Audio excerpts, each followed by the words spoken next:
มาสงค้ามาสงค้ามาสงค้ามาสงพ่อแม่พี่น้องผู้ถ่อมยินมาสงใต้เกาะกูก้นค้ามาสงตั้งเซงค้า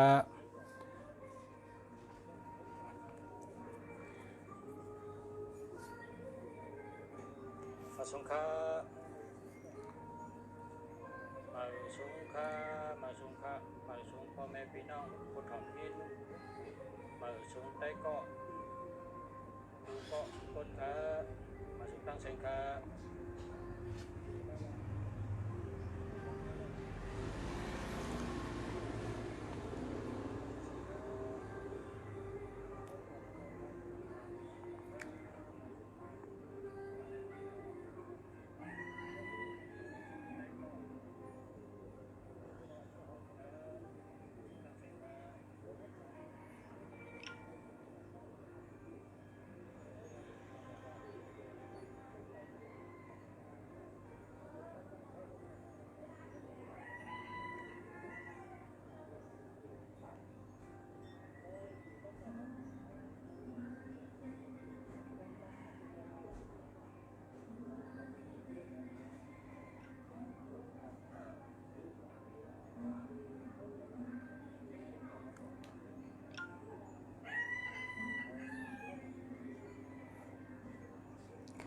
มาสงค้ามาสงค้ามาสงค้า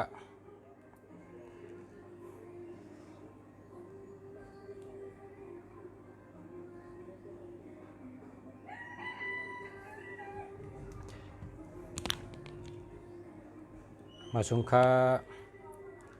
มาสงค้ามาสงค้ามาสงค้า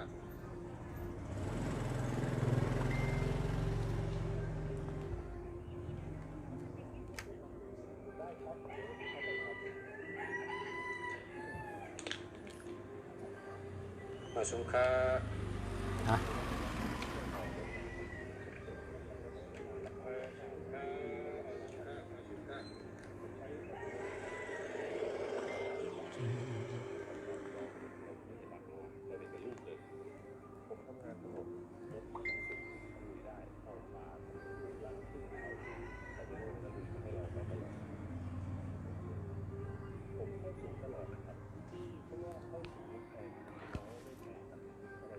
เขาลองเขาตั้งเขาเนาะ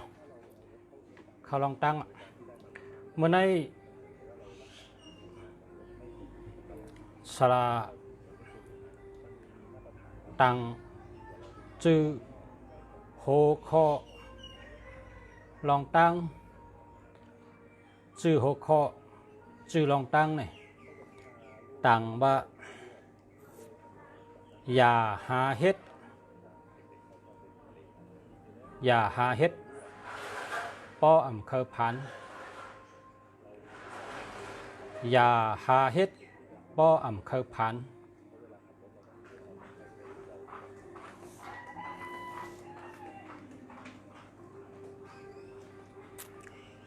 ในจำโลกาสลาไทยก็เตรียมว่าอย่าหาทำถ้าไม่อยากจนปอดไตก็ว่ากำไตก็หลัดว่าอย่าหาเฮ็ดปออำเคอผัน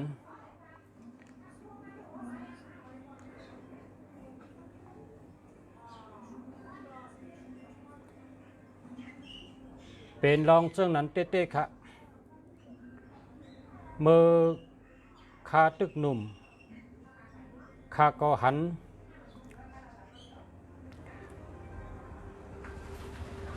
คุณสองก็สองป้าสองเจ้าแต่เจ้าหนึ่งนี่เป็นคุณเป็นโหซึกลงเอาตายมนจ้างปิงหยาพ้องแสงนะหึงนั่นไว้มันช่องเดินก็โหซึกก็นั่นก็ตายกับกำเดียวอันนี้ หันเป็นลองเตะมันแทงก้อนึงโหซึกแทงก้อนึงซ้ำมัดมนเจ้าจองผาคืออันนี้ก็อยู่อำเภออำนั้นมันก็ตายแทงอันนี้ที่อันนี้เป็นอันคาไรหูคาไรหันตัวทบไรตาหันหูยินเมื่อปานเฮาคันหนุ่มอย่าหาเฮ็ด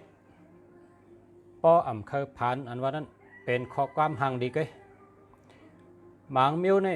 ป้อเฮ็ดในได้ถึงตาย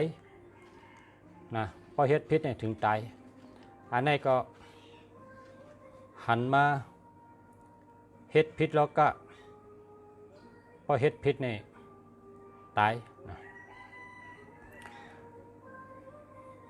ก็อันเอาตายเหมือนจ้างพ้องแสงในเหมือนจ้างปิ่งหยานะจึงมีตั้งพิษฉังไกเนว่าเหมือนจ้างเป็นตะโชเนว่าเหมือนจ้างเป็นจงทอกในใช้ได้เอาตายเป็ดเหมือนจ้างในหลัดความว่าเฮาอยู่ในวินัยเฮาอยู่ในศีลพอเฮาผิดเตก็เป็นช้างตายก็ก้อยกะ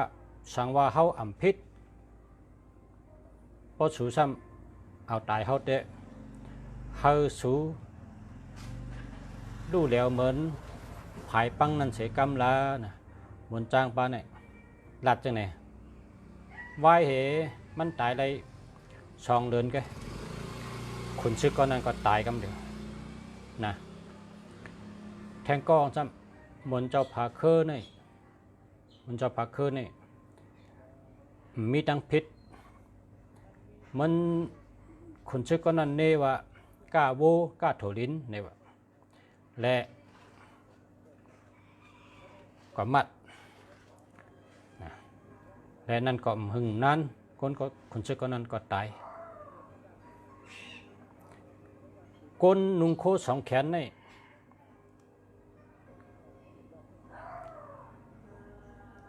โลกาเตอพาราเมียดตาราเมียดสังขาเมียดกุ่งปอกุ่งเมเจ้าเกจูกุ่งศาสมาเจ้าเกจูกุ่งหาเปิงนี่โลกาเตอแล้วล่ะพอเลยเตอเด้มันก็เคอะนะมังก็พันมังก็ตายมังก็พันมังก็ตายก็เพราะฉะนั้นเรากล้าในผู้ไว้อำพิษครับผู้ไว้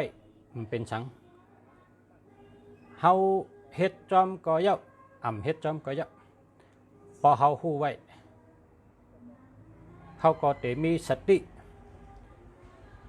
พอเฮามีสติเฮาต้านพิษก็เฮาเต็มพิษมังปอกมังเหลอกูได้พิษเปิงแม่นพาราเมียดตาราเมียดสังขาเมียดกุ่งปอกกุ่งเมเจ้าเกจูกุ่งศาสมาเจ้าเกจูกุ่งหาเมียวนี่พอได้พิษแม่นปะนี่มังก็ผ่านเห็นปิญญาการหนังเห็นสูงเห็นสูงไกลก็ผ่านอยู่เรียพอพิษมังก็ทุกข้าขันเจอมังก็ตายเจ้าตายเจียวได้จำเจ้าจิ๋มเมืองก้นหังก็เพราะฉะนั้นแหละเฮาขาเป็นก้นโยโย่เฮาขาเป็นก้นนุ่งโค2 แขนได้อย่าไปกะตื้อละอย่าไปกะลัดจอมอย่าไปกะเฮ็ดจอมชบก็โลลัดอันเตอร์เคิกเปิ้นโตก็โลกะตื้อโลกะยะเปิ้นนะสังว่าใจเฮาไหลวนแม่นในก็เฮาก็กันต่อขึ้นนะกายกรรมวจีกรรมมโนกรรมตัวเฮ็ดชบว่าใจกรรมในกรรม3 อย่างเจ้านั้นย้อนไหลปล่อยวางข้างปันขะอย่าให้เป็นบทเป็นตามอย่าให้เป็นเช่นเป็นนามสังขะย้อนกันต่อปากกันต่อเหงยุกมือ10 นิ้ว กันต่อขึ้นขายันกันต่อค่ะสังวาตุขาเลยลาดพิษเลยเฮ็ดพิษเลยวนพิษเสลองเสเปิงเนื้อกุ้งพาราเมียดกุ้งตะลาเมียดกุ้งสังขาเมียดกุ้งชาสมาเจ้าเกจูกุ้งปอกกุ้งเมเจ้าเกจูเนื้อกุ้งเจ้าทอดเจ้าเมียดอันสูงตั้งหลายสังวาคาเลยลาดพิษเดสังวนพิษเดสังเฮ็ดพิษเดสังพอเลยป้นเปลี่ยนแมนกับพิษเปิงเสลองเสเปิงก็แค้นต่อเมตตากรุณาเมตตากรุณาปล่อยวางข้างรอดปันคาเสกรรมขาอย่าเฮเป็นบทเป็นตามอย่าเฮเป็นเส้นเป็นน้ำเสกรรมขาย้อนกันต่อใหญ่ๆน้ำขาย้อนกันต่อปากกันต่อเหงขาสาธุสาธุสาธุเนี่ยเฮาหลุมเอากันต่อขึ้นนะเฮาหลุย้อนกันต่อขึ้นไวขึ้นกันต่อขึ้นเนื้อใจก็ว่าตั้งศพก็ว่าตั้งตัวก็ไวจะไหนเฮาหลุกันต่อมังก็ในเป็นก้นห่างดีผังงามสัมตุขะมังก็ในเป็นก้นเห็นปิญญาเขาในนำน่ะแก่น่ะโมน่ะเฮ็ดสังสัมตุขะมังก็ในลักแหลมน่ะ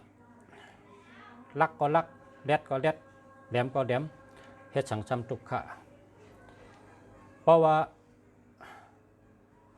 เลยพิษเมียนโลกาปะเนี่ยตุขะมังก็ทุกขะมังก็พันมังก็สักปอดมังก็ตายมังก็ญาเพมังก็เป็นจังนั้นจังไรเนี่ยเพราะฉะนั้นก็เฮาเลยสติห่างผางมันให้มีสติดีมีสติมีสมาธิพอมีสติพอมีสมาธิดีปัญญาก็ได้เกิดมาปัญญาก็ได้โผล่มาตั้งหูก็ได้โผล่มาญาณปัญญาก็ได้โผล่มาคนเฮาขากูก็หลุดได้มีสติหลุดได้มีสมาธิดีหลุดได้ตั้งสติดีตั้งสติตั้งสมาธิดีพอเฮาตั้งสติตั้งสมาธิอยู่ในสติอยู่ในสมาธิดีเฮาก็ได้มีปัญญาสายเลี้ยงงานปัญญาสายเลี้ยงปอบมันก็โหเฮาได้ลาดจังหือเฮาได้เฮ็ดจังหือเฮาได้วนจังหือมันก็ได้วนไหลพอเฮาวนแล้วเฮาก็ทัดสังตัวจังมันกึ่งดีเฮ็ดกึ่งดีเฮ็ดถือจังมันตานดีเฮ็ดตานดีเฮ็ดถือพอเฮ็ดได้ไรพรดีจังหือพอเฮ็ดได้ไรพรให้จังหือข้าวยาวได้เป็นมาจังหือเมื่อหน้าได้ได้หับจังหือเมื่อเหลียวซ้ำได้เป็นจังหือพอวายมาซ้ำได้เป็นจังหือเมื่อเหลียวในเฮ็ดไรก้อยกะพอเฮาเท่ามาจ่องได้ขามบทขามตามห้าจ่องได้หับ85ข้าวยาวมาได้หับตามมันย้อนมาจังหือเนี่ยเฮามีสติดีๆเฮามีสมาธิดีๆสติสมาธิปัญญา3อันนี้ให้อยู่ไว้ในตัวผัดตัวมันแต่เฮ็ดสังก็ยะเมื่อในข้าไหลห่างแหนมาขอความตั้งหูอันหกคอว่าป้อเคยผ่านอย่าหาเฮ็ดป้อมเคยผ่าน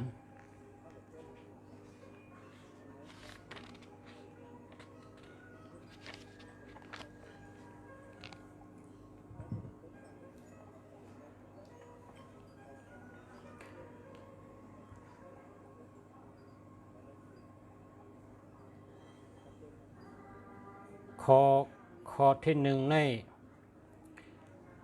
พอเฮาเก็บไหลกลางแสงเปินพอเฮาเก็บไหลคำเปิน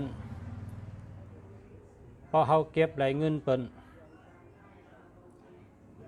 เจ้าซ้ำถามหาเหล่หาลาดว่าเผอหันก็มาปั่นขาขึ้นแลคาเตปันกา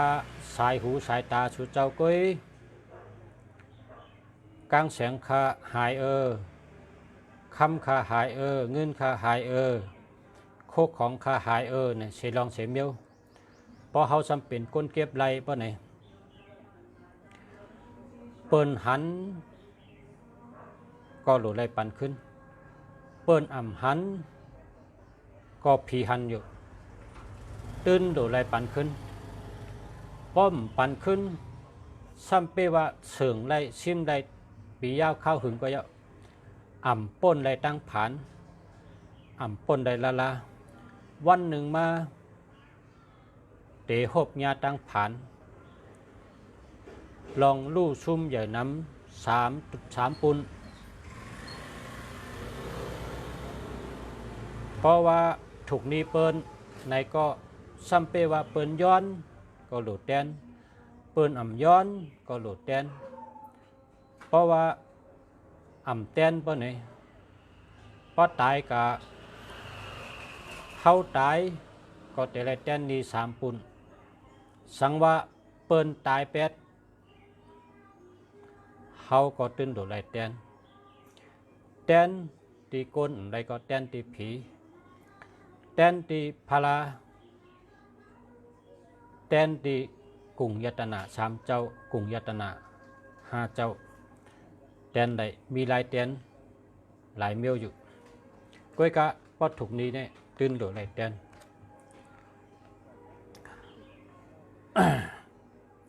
อันนี้ก็เป็นลองลุงฉาคุกจะไรมีคนก่อหนึ่งเมื่ออาศักไร18 19เก็บไรก้างแสง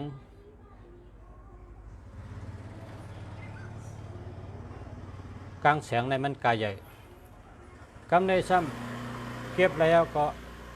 อำลัดในเผอซิมไว้เสื่องไว้เผิดถึงมันมีลูกมีลางมันก็เอาตื้อปันลูกลางมันกำในเผิดถึงลูกมันเป็นเบาเป็นสาวคนใจก็อาศัก24ไม่ยิ่งก็อาศัก22กันในเมื่อเกี่ยวคืนในมันเป็นสังเมื่อเกี่ยวคืนในแปลงพอถึงเกี่ยวตกมาในโผมันเหลูกสาวมันเหลูกใจมันเห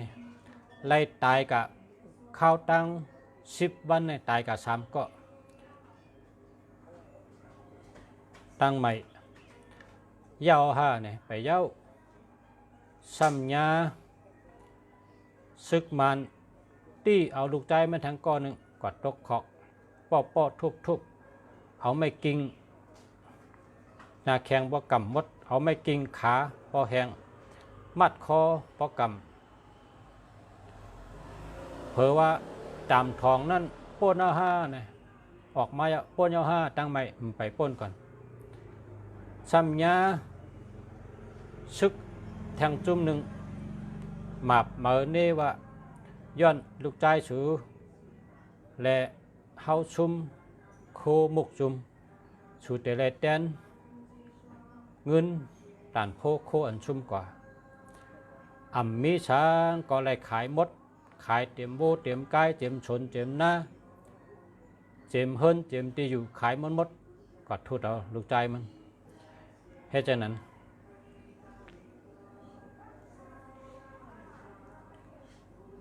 เพราะว่าหันจะไหนเนี่ยลองเอาโคของเปิ้นเนี่ยพอเจ้ามันอ่ำปานาข้างเนี่ยวันหนึ่งก็วันหนึ่งตื่นเตะหญ้ากินมือเกี่ยวขึ้นมันไปหญ้าพอเกี่ยวตกมาก็หญ้ามันเหมือนมือน้ำมันหันต่อพอน้ำแห้งเมื่อไรต่อก็พูเหมือนนั่นวดก้นก็เหมือนน้ำนั่นกู้สู่ในเฮ็ดไว้ใน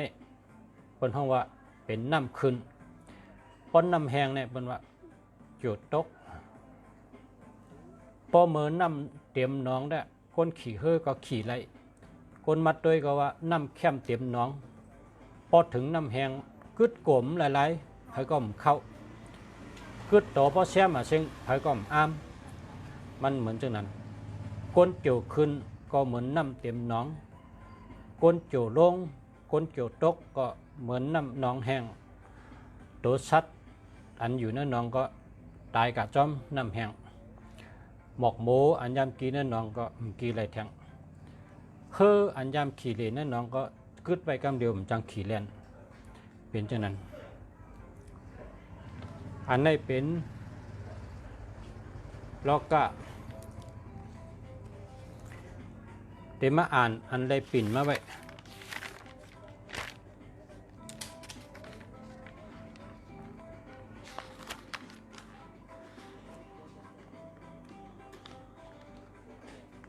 ข้อที่หนึ่งอย่าหาเฮ็ดปออำเภอผาน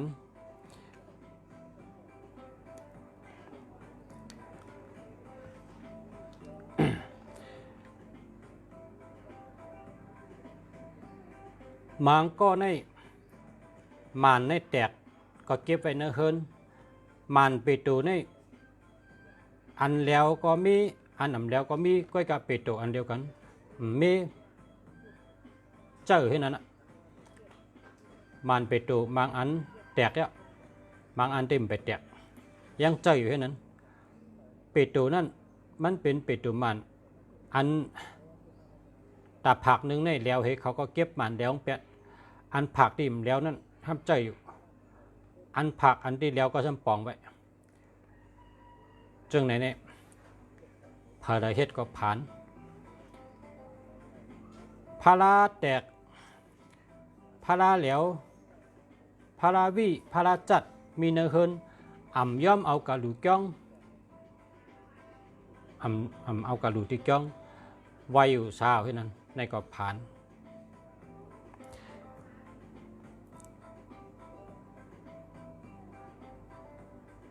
ซื้อมาโคซองเอาไว้แต่พาราปิกตึกคัดชอไว้แต่พาราอันใดก็โคซองก็มจังจอยเท่าไหร่มีโคซองดีก็มจอยเท่าไหร่ก็แปลว่าอยู่แต่พาราแหละมจังออกมาจอยเท่าไหร่ในก็ผ่านตั้งเหนือมีพาราตั้งเตอมีโคซองชื่อเหลียวกันช่ำปิกเติกไว้นะปิกเติกปิกดูไว้อันนี้ก็ผ่านเอาพาราไว้ในเติกเอาพาราไว้ในล็อกเฮ็ดเป็นเติกมันคัดช่อไว้แทงก่อนในก็ผ่านสั่งเอาพาราใส่เติกคัดช่อไรลมนั่นเงียเปิ้นเต็กเต็งเป้กินเฮาอันนี้ลุงชาวนไรว่าอันเอาพาราไว้เฉลขึ้นห่มไว้นั่นนะเงียเปิ้นเต็กเต็งเนี่ยดีแล้วล่ะเพราะว่าพระเป็นเจ้าในหรือไว้ที่ปังแจงแรงไก่นะเพราะเอาเนื้อหงจุ้ยวะเพราะเอาเนื้อแกมล้อกาวะแล้วก็เมื่อเขาก็เรียกเนี่ยเป็นเฮ็ดกองมูตีผังนองเนี่ย เป็นเอาพระในกระเสือเฮียก็ห้ามเอากองมูขับขึ้นเนื้อเฮ็ดแล้วเขาก็ รู้แล้วก็ว่าเหหยัดนำกองมูก็อันนี้ก็กองมูตีหัวนองเนี่ยนะ เมื่อวานเขาขันเนี่ยนะ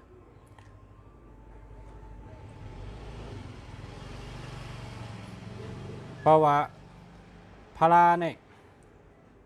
มันโลเอาเก่าไว้เนื้อดินแล้วล่ะเพราะเอาจามเขาขาวัดพาราสูเด็กก็เยอะสูใหญ่ก็เยอะตื่นแต่ไรมีมุงแจงหันไก่นั่นมันต้องคอยจอยก้นได้นะมันต้องคอยจอยก้นได้เพราะเอากระเสือไว้เนื้อดินเหเนื้อเตือกเหเนื้อมันเปโตเหปิกไว้ล็อกชอไว้อันนั้นก็ขุดลินเหก็พังไว้เนื้อดินจะเนี่ยเพราะเอาแก้มเขาไว้ได้มันแมนเมลครับมันหลุดไรอยู่ที่สูงมุงแจงหันไก่นั่นต่างไก่แมนเมลมันครับ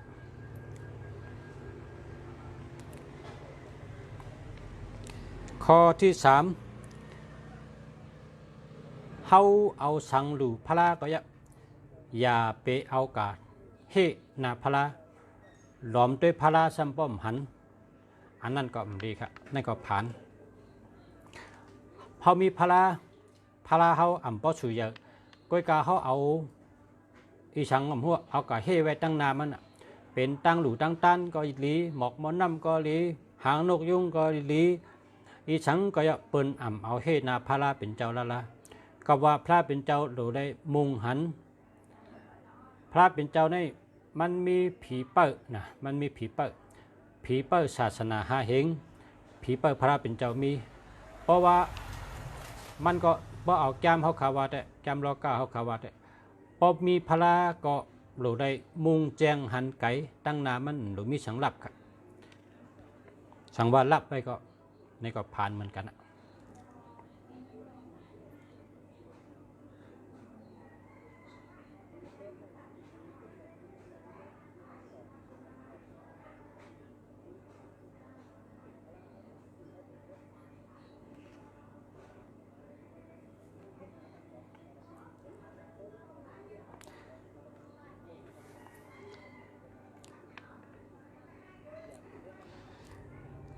คนอันนับถือศาสนาพุทธพระเป็นเจ้าเฮาเถิกหลีเฮ็ดป้าผีเปิ้ลศาสนาเมืองนังนักกาเกาหลีเจ้ากู้เหวยล่าเกาหลีเจ้าท้าวเวสสุวรรณเกาหลีเถิกหลีเฮ็ดจอมกุฏิก็เปว่าป้อเป็นซึกเป็นขุนเป็นเจ้าในเปิ่นมีคนพยายามและมีแต่เปตปันพระเป็นเจ้าเขาในซ้ำแมดหรือขุนรู้ก่อนเพราะว่ามีพระในก็ตีเลยเฮ็ดพระตีนั้นก็หลวมีนักกาพอมีพระตีเลยก็หลวมีเจ้ากู้ไว้ละเจ้าท้าวเวสสุวรรณก็เปิดเขาเจ้าเป็นผีเปิ้ลศาสนาหาเฮงปีเมืองและจองก้อยเต๋คือเฮิงเปิงเสือขึ้นใหญ่เหมือสูงก้นอันโกไก่ก็เลยหมักเลยมีก้าแมดไข่มันการงานดีการเงินดีขึ้นใหญ่เฮิงได้กูไปลองอยู่ดีลองเลยปึงกรรมปึงมุนปึงปรมีเจ้าแมดอันว่านั้นก็เลยฮับพอนเดียจูพอมีพลาหรือได้มีปลาผีเปิ้ลติพลานั้นนักกาก็เลยเจ้าท้าวเวสสุวรรณก็เลยเจ้ากู้ไว้ล่านั่นนะตัวเลยมีจอมนะครับพอจำเขาข่าวเนี่ย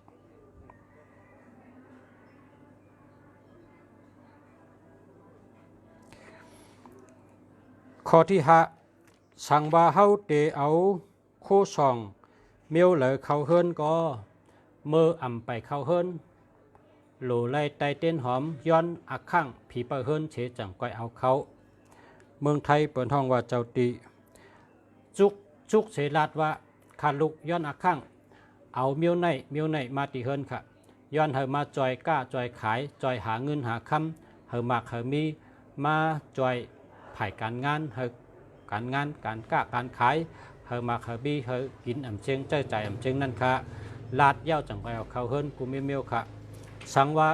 มีตีไตเต้นหอมก็ไตเต้นหอมเย้าจังไปเอาเข้าเฮิรนตาเสขาก็เปว่าเฮิรนเผอก็มีผีเปิ้ลกูเฮิรนขาออข้อที่6ครับปอเผอต่างซ่อมต่อตีปื้นนะผ่านเชียมกาจังลู่ชุมหมดเนื้อหมดตัวกว่ามังก็ตายก็เปิดเจอนั้นพระเป็นเจ้าในมันใจตั้งเลนอย่าไปไว้ตีปื้นดาราต่างซ่อมต่อห้ามต่างตีปื้นเพราะต่างตีปื้นพิษจะพิษหลงนะพิษจะพิษหลงมังก็ตายมังก็ผ่านมังก็เป็นยอกะเพราะฉะนั้นพระเป็นเจ้าในอย่าไปต่างตีปื้นดาราเฮาไรเฮ็ดเข่งสูงเป้งอกเป้งเจอนะเป้งโหเจอเนี่ยนะตั้งสูงเสเฮ็ดเข้มจ่องก้อยต่างนะต่างซ้ำต่อ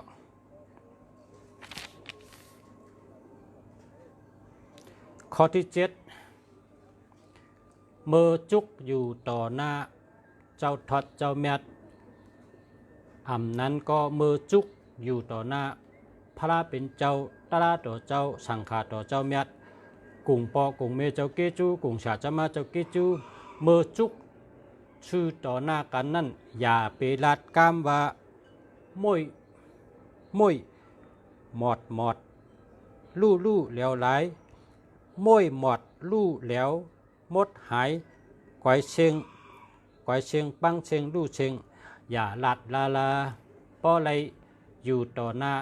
อามิวถอดอามิวเมียดในอย่าไปลาดกามเจอในลาช่างว่าไรวุ่นเนอเจอเมียนลองมุ้ยลองแหลวลองลู่ปนไหนก็เฮาขึ้นกันโตขึ้นกำเดียวนะกันโตเนอเจอก็ไรเพราะว่ามโนกรรมกุศลไรวุ่นเมียนก็ขึ้นกันโตมโนกรรมนะเพราะว่าวจีกรรมไรลัดเมียนก็ขึ้นกันโตวจีกรรมขึ้นกายกรรมไรเฮ็ดพิษก็กันโตกายกรรมในอันขึ้นเอามือเขายุกไว้กันโตวจีกรรมเอาชบลัดก็ขึ้นเอาชบเขาลัดผียินกวนยินให้กันต่อมันนอกกำวนเมียนในก็เอาขึ้นมันนอกกันต่อขึ้นวันน่าใจขึ้นกันต่อขึ้นกำเดียวจางพิษไรก้อยกะเฮาหูไรเกมันอย่าเปเฮาพิษทั้งก็กันต่อกำเดียวนะกูเลยผ่านนะข้อที่8ส่องโคส่องก็เปว่าเป็นสละเฮ็ดเป็นยาหันเจ้าเฮ็ดเป็นมุนเจ้าเขาเฮ็ดเป็นคนติคนว่าเฮ็ดแลโคสองในพาราสองก็อย่าไปเสือท้องกุนลา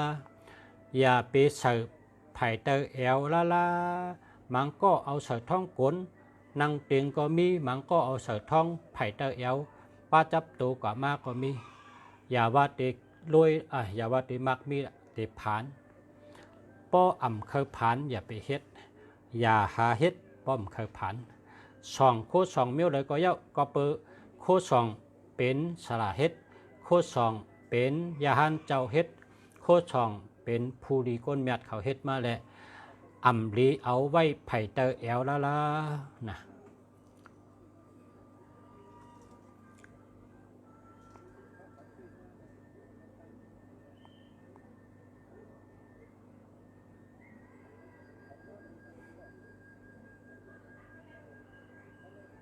ข้อที่เก้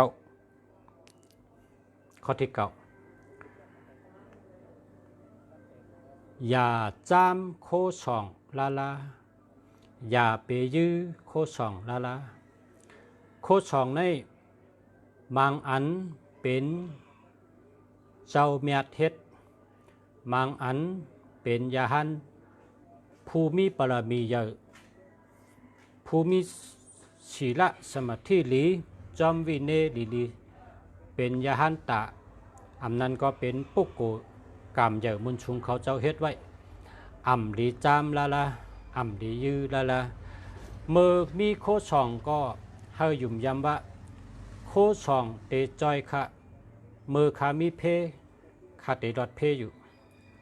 โคสองเตจอยค่ะอะไรอยู่นะเฮายุ่มยำไว้เนื่องจากจังนั้นอ่ำว่าเผยเฮ็ดอ่ำว่าเสียก็เราเฮ็ดอ่ำว่ามุนเจ้าเมียดหรืออำนั้นผู้มีกามใหญ่มุนชุงปุกโกทูปุกโกเมียดเจ้าเราเฮ็ดไว้ก็ดีอ่ำดียื้ออ่ำดีจามละก็เปว่าเจ้าเขาเฮ็ดไว้บุญตาจอยก้นเฮาเมื่อทบเพเมื่อทบหยาบผึดกินเจอเขาเจ้าเอาตะโคอันได้เฮ็ดไว้เฮ็ดได้จอยสู่เจ้าป่นรถเพนั่นเฮายุ่มและมักมันน่าเจอไว้จังนั้นอ่ำดีจามอ่ำดียื้อละนะกูบ่อ่ำเคยผ่านอย่าไปเฮ็ดอย่าหาเฮ็ดป้อมเคยผ่านนะ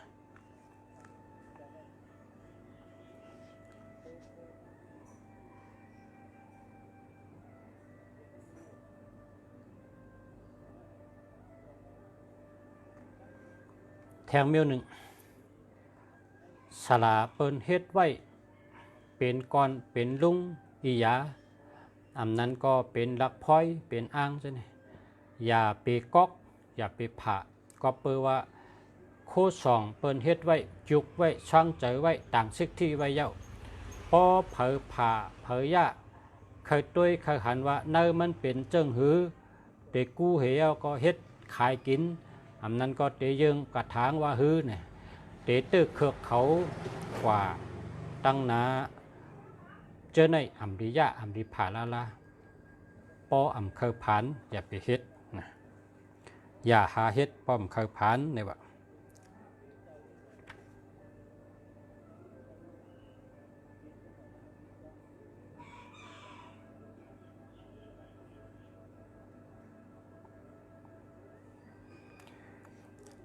สังว่าไลเฮ็ดแมนพิษแมนหนังกาลุงฉาลัดมาในจึงเฮอกว่าจู้หมนเจ้าสังขาเจ้าแพทน้ำหมักคอนปัน3 ปอกจังก้อยเกอะไรขึ้นสังว่าไรพิษเปิงให้แลเตอเคิกเฮ็ดอำต่อก่ออำมันอำมังก็อยู่อำดีกินอำบ้านเป็นย่อกะอำจื้นอำปางอำแค้นปะไหนไล่กะย้อนเอาเจ้ายาหันเจ้ามนเจ้ามนจ้างเขาเฮาขึ้นแพทน้ำหมักคอนปันแพทน้ำมุนปัน3 ปอก7 ปอกอำนั้นก็3 ก้อง7 ก้องขึ้นกันต่อขึ้นต้องปั่นขึ้นนะครับเนาะข้อที่สิบมาเมื่อกี้ในข้อที่10 ประโยค 11เนาะเนื้อตึกนะเนื้อตึกอ่ำดีเอาพระเป็นเจ้าตั้มไว้ละละก็เพราะว่าตึกในข้อกรรมมันว่ากรรมไตว่าตึกนะกรรมไตว่าตึกเย้าก็ตีป่องตั้งจำโลกาเนี่ยมันเป็นมังกรายว่าตึกเพราะเอาเนื้อจำดุมผ้าอันเป็นจิตใจนั่นว่าก็ตึกอันว่านั่นมันหลูเลยเจอการบางปอกบางเลยผุยออกบางปอกบางเลยก็ตั้มแมนตีก็ไข่เพราะเป็นฉะนั้นพระเป็นเจ้าเนี่ยอย่าไปเอาตั้มเหนือตึกละมือไข่ก็เขือกมือมันหกก็เขือกตีอยู่มันคงก็เขือกเพราะว่าพระเป็นเจ้าเนี่ยเราเลยมันคงเฮินเผาเฮินมันเป็นใบเข่งพระเฮ็ดขึ้นมาหางเผามันได้ตั้มไว้ก็เจ็ดถูปัดหิมมันเจ้าอะไรอยู่นี่ไว้กะเข่งพระเนี่ยเปิ้นตื้นไข่กันแล้วก็เพราะฉะนั้นพอเขาตั้มเหนือตึกเนี่ยแต่ได้ไข่แต่ได้ผุยตึกเนี่ยมันไหลตุ้งมันตึกพระเป็นเจ้าในมันเป็นอัมเบลถัดไพ่นะเป็นเมียดสั่งว่าอะไรตั้มเหนือตึกก็ดีละอย่าไปตั้มละ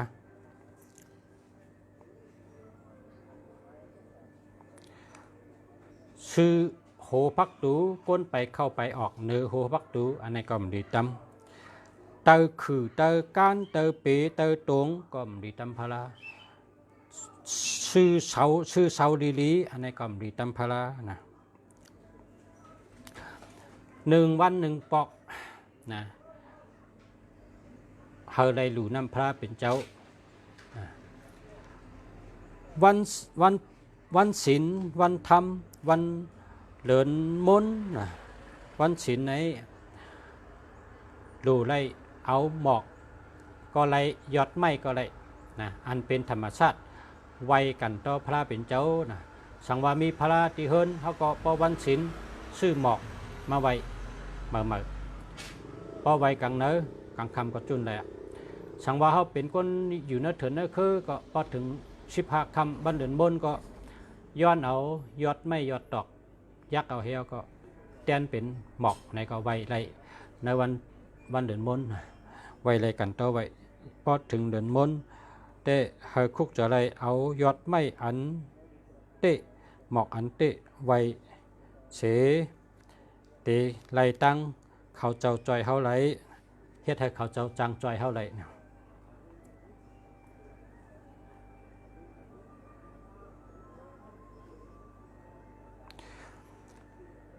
ข้อหนึ่งแทงข้อหนึ่งโคเมียวเหลอเก็บไว้เลย3 ปีอำไรเตอร์เสปอกเฮาเอากะจุนเฮอย่าไปไว้ในเฮินเมื่อนังเสือผืนในเนี่ยเลย3 ปีไปอำไรยิบตัวเฮปอกอำไรนุ่งเสปอกนะป่นมา3 ปีไปใส่ก็อำไรใส่นุ่งก็อำไรนุ่งซักก็อำไรซัก จังนั้นให้เอากับแปดเอากับจุ้นเอากับปันก้นผานนั้นก็กับหลุดด้านอันนั้นก็กับลองน้ำนะโคอันเดออยู่ไว้3 ปีอันได้เตอเสปอกไหนก็ให้เอากับจุ้นให้ขนาด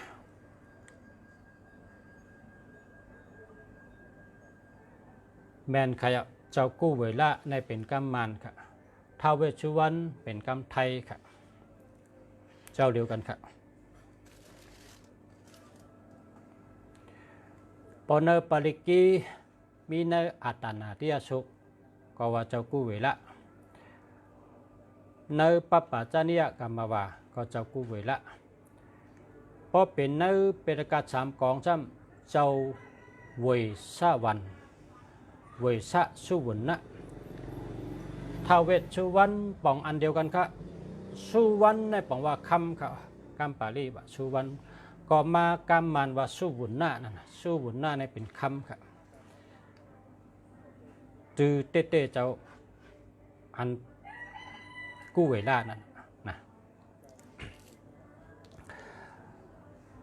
เมื่อในเอาการในก่อนจังก้อยมาอุปกันแทงกันเนาะว่าเมลเหลอนะอย่าไปเอาเฮ็ดกูมันพิษล็อกกะและตึกเขาอย่าหาเฮ็ดอ้อมเคยผ่านอันนั้นแทงตอนที่2ก้อยมาอุปกันแทงเนาะมันบอกว่าไรสติก็ไรสติก้อยกะล็อกกะเนี่ยพอเขาอ่ำหู้ไรเฮ็ดพิษกว่าก็มันก็เตะตึกพอเขาเฮ็ดพิษเขาจำกัดต่อขึ้นก็อะไรอยู่นางเหือเต็มพิษเขาก็ดูหู้ไว้เขาขาดดูหู้ไว้พอเขาหู้ไว้ก็เขาเตะเลยสตินะพอเขาหู้ไว้เขาเต็มเลยพิษนะมันนังโคอันเจ้าโคเขาไว้ได้3 ปีเนี่ยมันได้ใจปอกนั่นเอา8นะมีแค่อันปิ่นไว้มีทางก้อยน่ะข้ามไปตั้นได้ทัดมันอันปิ่นไม่ได้มีก้อยกะต่างวันไกมาสืบบันเทิงกันเนาะลองแกมล้อก้าว่าอย่าหาเฮ็ดป้อมใครผ่านอันนั้นตอนแทงตอน10 กว่าที่มาฮอดแทงออกกันเนาะเมื่อใดก็เอากันได้ก่อนย้อนชูเฮป้อมแม่พี่น้องผู้ถอยมีน้องเขากูก็กูเจ้าย้อนเฮอยู่ดีกินหวานเฮ็ดการคืนใหญ่มาสูงกูก็กูควรย้อนเฮอยู่ดีมีเงินมีคำนำค่ะกำในซ้ำ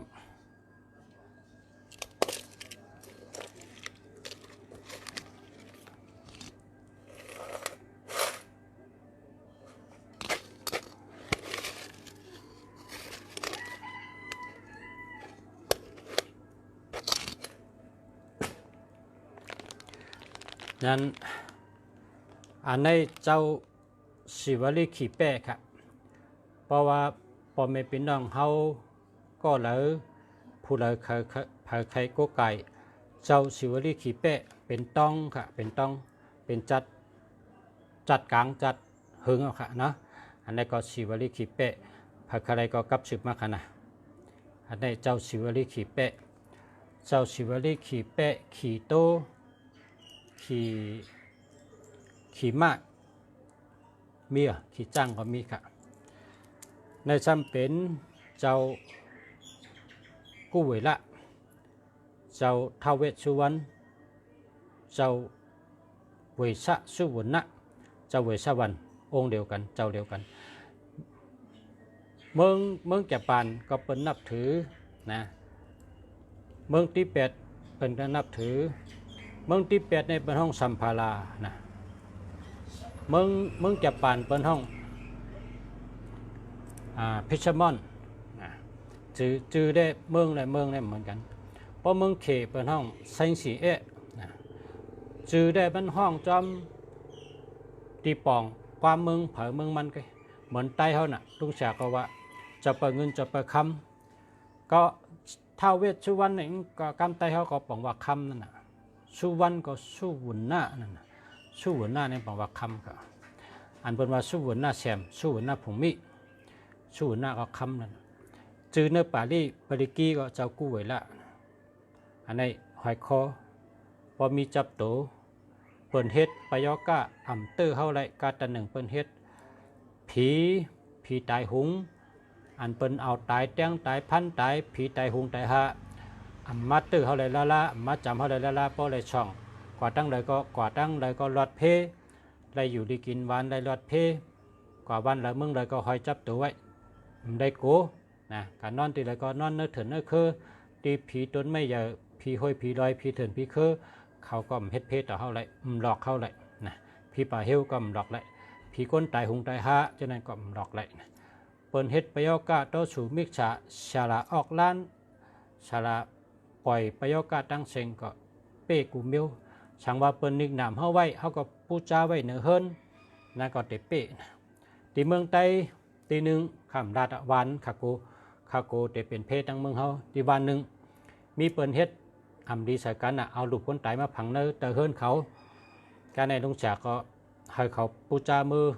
2 องค์1 องค์ในมีศอกไปเมื่อไว้ในแข่งพระ ศาลาอันยามเฮ็ดเขานั่นมาหาเฮิรนเขาเนี่ยหันให้ปอกช่ำกะรัดถึงจื้อในวันว่าเขาไปกะตั้งหลายตัวเหลียวนี่ก็มือหาเฮิรนเขาในหลายปอกน้ำหันมือใดก็หันเฮิรนเขาไปกะแล้วล่ะเป็นคำว่าลุงชาอย่าไปลาดแห้งกูเปิ้นยินเนี่ยว่าเปิ้นก็แล้วรอเฮิรนเปิ้นเฮ็ดแคมนะตัวเหลียวหาเขามือหาหันให้ปอกว่าเปิ้นเฮ็ดแคมนะตัวเหลียวเปิ้นเฮ็ดเฮิรนใหม่ก่อนเนอะจังว่าเจ้ากู้เวลาเนี่ยมันเจ้าแก่นะเพราะว่าคำพองเนี่ยก็เอาลูกคนตายมาเฮ็ดติกนำกันผีป่าเฮวฐานมีช่างแข้งป่าเฮวลูกคนตายเนี่ยป่าเฮวเอามาเฮ็ดออกล้านนั่นน่ะมันได้กูสังนะเฮกังได้กูเมียวเจ้าก็พอเป็นก้นอันกินจ้างเอาตายเปิ้นในก็เปิ้นห้อยคอไว้เพราะว่าเอาตายในก็วิ่งเงียนมันวิ่งเงียนก้นตายก็มันมาเก้าแหละมันมายะมาเก้าเลยละพอก้นอันกินจางเอาตายก้นมันพอตั้งไทยเนี่ยเปิ้นว่าเพชรฆาตอันเจ็บคอก้นตีมีอาเปียดตั้งพิษอันกะยื้อเปียดก้นอันมีอาเปียดทั้งพิษเจนั่นนะคนเจนั่นเขาเลยเอาเมียเนี่ยจับตัวไว้ก้นอันเฮ็ดการเนื้อป่าหิวป่าจ้าเจนั่นก็เปิ้นเอาเมียเนี่ยให้จับตัวไว้นะก้นอันดีเถินเดเคอหากินตัวเถินตัวเคออันนั้นก็การนอนเถินนอนเคออันนั้นก็การมีเนื้อเถินอันนั้นก็หลุดเลยเจ็บตุนไม่ลงเตียงผายเจ้าไหนเป็นช่องเจ้าไหนอำได้โกเพชังนะมันเจ้ามีนาตีปุนพรอยู่เมืองนิกปานจันที่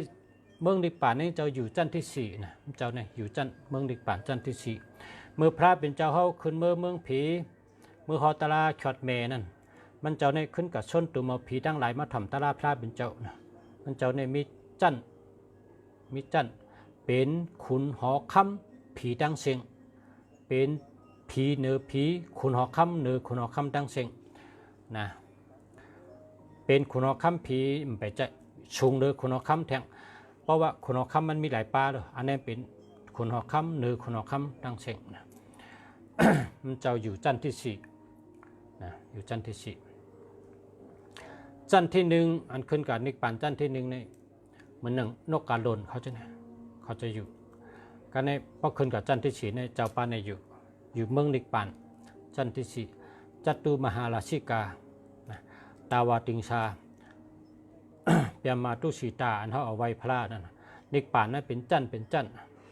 พระจันมันเมืองนิกปานอันมีในเมืองก้นในสัมเป็นหางอันมีในเมืองก้นเป็นตะเปงเจ้าผีอันมีในเมืองก้นในสัมรูล้อมเปิดป้าศาสนาพุทธพระเป็นเจ้าเปิดป้าช่างทูขุนทางพระเป็นเจ้าก้องมูนะเฮ็ดทางพระเป็นเจ้าไว้จะตะเปงเจ้าเปิดไว้เสียวก็ตะเปงเจ้าเปิดก็นำตะเปงก็รายงานขึ้นเมื่อตั้งเมืองนิกปานส่งบรรข่าวกันส่งข่าวส่งเงาปันกันว่าเมืองไหนเป็นจังไหนที่ไหนเป็นจังไหนคนจังไหนเฮ็ดจังไหนลองหลู่ลองต้านเป็นจังไหนลองอยู่ลองเศร้าเป็นจังไหนเขาก็มีตะเปอยู่ในเมืองคนรายงานส่งข่าวเมื่อปันจังว่าฮับผู้ฮับพันยก็เจ้าเข้ามาเมืองก้นเมื่อละเพราะนั้นเจ้าเข้ามาวันฉินครับวันฉินวันเหลือนมนเหลือนรับเนี่ยมามีเมืองก้นเมื่อพุกได้เป็นวันฉินเมื่อในมาคำได้มานะ เมื่อปานพระเป็นเจ้าใน มีขุนป้าหนึ่งนะเจ้าก้นเมืองในโตสังการในเฮงได้หาปากจุ่มเฮงได้หาปากจุ่มข้าวยามจำอ่ำน้ำยาหันเจ้าในมันกุปอกในมีเป็นเฮงวะเนาะการในขุนป้าในซ้ำใครรู้สังการว่าชูเตเลโตสังการเฮงได้จุ่มหาปากนะการในคนยิงเจนต่อโคในว่าหลายโตสังการในหยับนะเฮงได้จุ่มปากก็ง่ายเฮงได้หนึ่งจุ่มไม่ก็ง่ายสำหรับใครได้เป็นหาปากแต่เอาก็แล้วเฮ็ด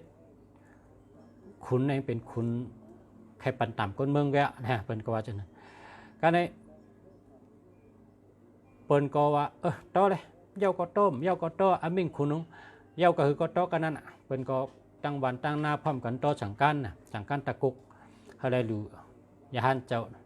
พอถึงวันคินก็เขาได้รู้เปิ้นก็เย้าก็คือก็ต่อตื่นกลมหน้าเหตุการณ์น่ะคนกูปอกนี่นะก็คนเอาคำสั่งลงมาการในมันอ่ำกึดแทงหึงแทง2-3วันเด็ดถึงอันก้นซึกเดี๋ยวมาเอาสังการเขาดำเย้าเฮ้ยดาเขาดำเย้าได้เย้าแต่มันเจดาเนี่ยนางยิงจะในจังว่ามาเลยเพราะนั้นอย่าไปป้องอย่าไปท่าอย่าไปละไว้เจอดีๆก็เปิดเขาเฮ็ดตั้งดีเขาพร้อมกันแฮนอดหมอกยาเข้าแตกเนี่ยแฮนหมอยาเข้าแตกให้ตึงผ้าว่านผีว่าสาธุสาธุสาธุเจ้าสาธุเจ้าเหนือโหดังเสียงเจ้าขุนผีขุนช้างขุนจิกยาผู้หับยินมาจอยแถมเสกำขาเจ้าหอกคำเหนือโหแค่อามิ่งปุงนักว่าให้เขาคาต่อสังการใดหาปากจุ่มในห้ำเย้าได้มีได้เพราะว่ามีได้ได้ปันในคุณเอาคำติปันตามเขาขยะเขาขย้อนเจ้าขุนจิกยาเจ้าลีผีเมียดสังวาสู่เจ้ามีเมืองนิกป่านเมืองจันแล้วก็ลีว่าผู้หับยินเฮาก็มาจอยเขาคาเสกำขาเนี่ยพร้อมกันดูกันไว้พร้อมกันตึงเก่าพอตึงเก่าว่าเนี่ยเจ้าป้าเนี่ยลงมาเจ้ากู้เวลาในกำเดียวดูเจ้ากู้เวลาในลงมาตีวันนั่นน่ะ มาทำเหมือนจึงมาทำเหมือนจึงคนเอาข่าวนี่ก็ว่ายาวฮะเจ้าคนเอาคำเจ้าสุดโตสังการในประชุมเฮ็ดเจ้าได้สุดยัดตาเมื่อไหร่คนยิงเจอต่อผาต่อสังการก็ว่าเย้าข้าแต่มันไล่ทั้งหาปากข้าหรอเฮาข้ารับนอนคัดใจเหตุการณ์ตั้งวันตั้งวันลืมเมื่อกินข้าวก็เฮาข้าคัดใจเต็มตีข้าเมื่อราเจ้าเหนือโหเฮละเมื่อราเจ้าหอค่ำเฮละเฮาข้าคัดใจเต็มเตี้ยเนี่ยเต็มทวนเนาะ คำในนางยิงในเป็นนางยิงในอิงดีนะมีศีลมีธรรมมีกติเชจะเป็นก็คัดใจกลมเหตุการณ์นั่งเผิงมัน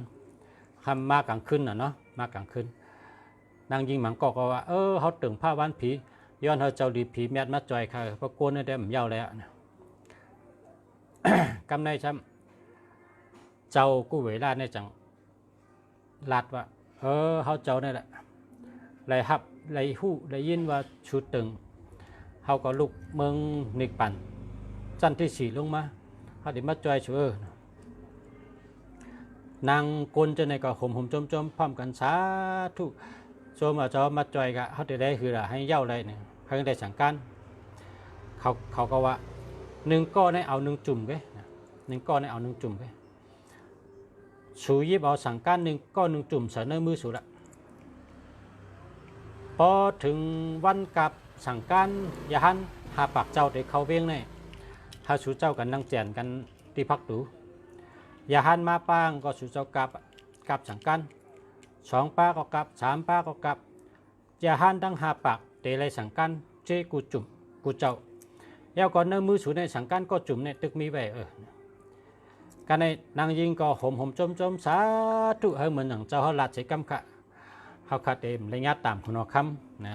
เพิ่นก็ห่มจมพร้อมกันสาธุมันว่าสูเขาเมื่อบ้านนั้นก็กำเจ้าทำเป็นก้นเป็นผีเจ้าอยู่ก็ได้ชื่อว่าหังเนี่ยนะคำว่ามันจะว่าพอใครหูจักจื้อได้จังใครมาลัด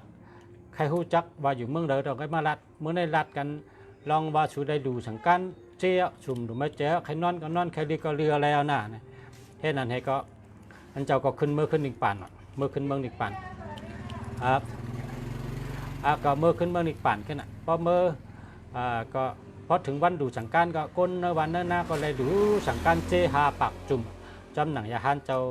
ก็มาหาปากปานก็ในก้นซึกชำกะลัดคุณเอาค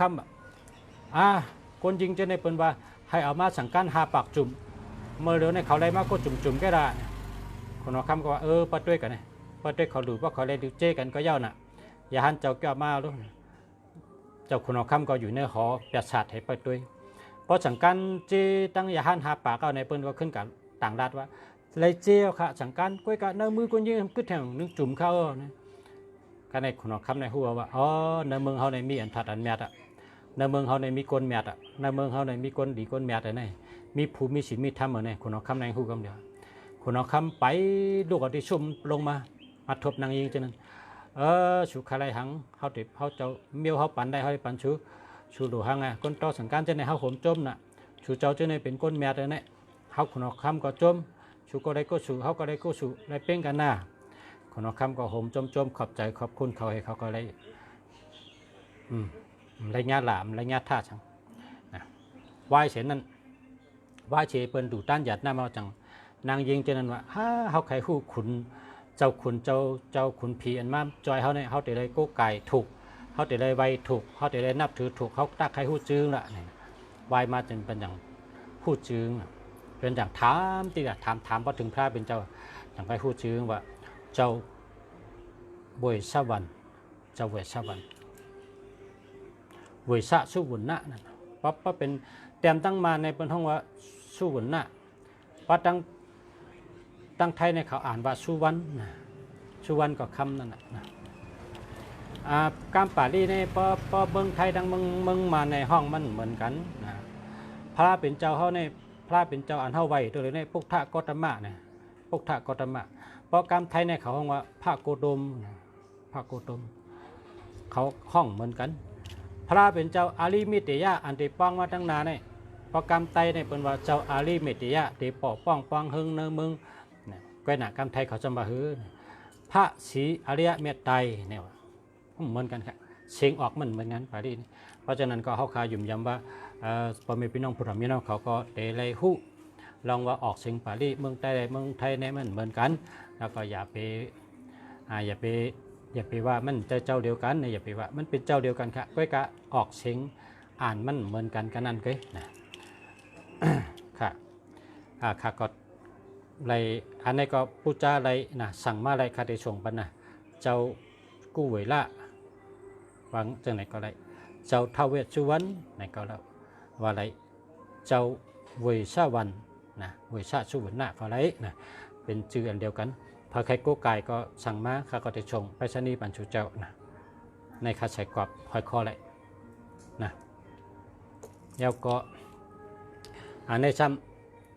ำขี่กาดน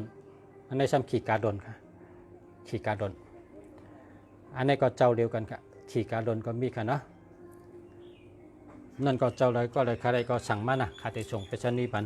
ส่งบันถึงชูเจ้าสั่งว่าใครโก้ไก่แล้วใครเอาจับตัวแล้วใครมีไว้อะไรเนี่ยก็ย่อแต่ชูเจ้าค่ะกำใจชูเจ้านั่นนะค่ะมาชมข้าก็อุปรัดกันในก่อนใครหบหันแทงเขายำเหมือนกันเนาะยันชื่อพอแม่พี่น้องผู้ทำเนี่ยเนาะเขากูก็กูเจ้าถ้าได้อยู่ดีกินวันเหตุการณ์ขึ้นอย่ามาสูงอยู่ดีมีเงินห่างดีกึกปืนกูก็กูคนใช้กำค้ามาชมค้า